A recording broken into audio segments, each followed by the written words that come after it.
This is a CBS 4 News update. Good morning, I'm Lauren Pastrana. This morning, several cruise ship passengers are recovering in Fort Lauderdale after a violent bus crash in the Bahamas. This happened Monday morning. There were 32 people on that bus. Most of the passengers were treated at a local clinic. One was flown by the Coast Guard to Nassau. 4 of the most seriously injured were brought to Fort Lauderdale by a U.S. Air Force C-130. They're being treated at Broward Health Medical Center. 3 of the 4 patients sustained serious injuries. We're told the 4th patient's injuries were minor. Miami-Dade police remain at a West Miami-Dade wooded area for a death investigation. Chopper 4 was over Northwest 58th Street west of the Turnpike earlier this morning. Chopper 4 also over that wooded area yesterday as investigators collected evidence. Police still have not confirmed what was found in the woods. Investigators would only say they are following leads which led them to that area. And some good news for the Miami Edison High School football team following a devastating weekend. A fire broke out Sunday afternoon in the field house, destroying thousands of dollars worth of their equipment. But the Miami Dolphins did not waste any time in helping out, announcing that the team will be replacing all that equipment with the help of Baptist Health South Florida. Edison High players say they are grateful for the Dolphins' generosity. We lost a lot of stuff for the field, and it get replaced bigger and better. We went through adversity, but bigger things come out of it.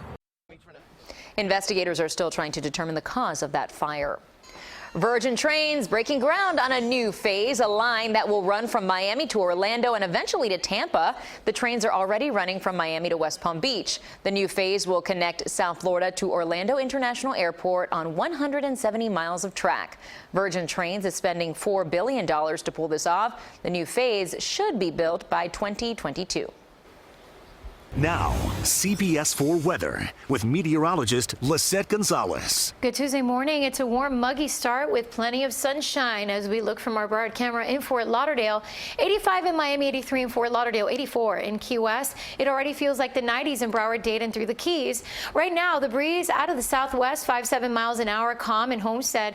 And right now, we are mainly quiet and dry as we head into the afternoon. 96 degrees. It'll be another scorcher. It'll feel like the triple digits, and some thunderstorms will be firing up that could produce some heavy rain, lightning, and gusty winds. A heat advisory for the Keys and Collier counties, and that's due to dangerous heat possible from 11 a.m. to 7 p.m. Max heat indices of 108 degrees or higher. Tonight, some evening storms possible, 80 degrees, and we could see some areas of smoke because of a fire burning west of Weston. And tomorrow, low 90s with a chance for afternoon storms. Not as hot due to an ocean breeze developing later this week, so highs will be closer to normal, right around 90 degrees with a mix of storms and sun.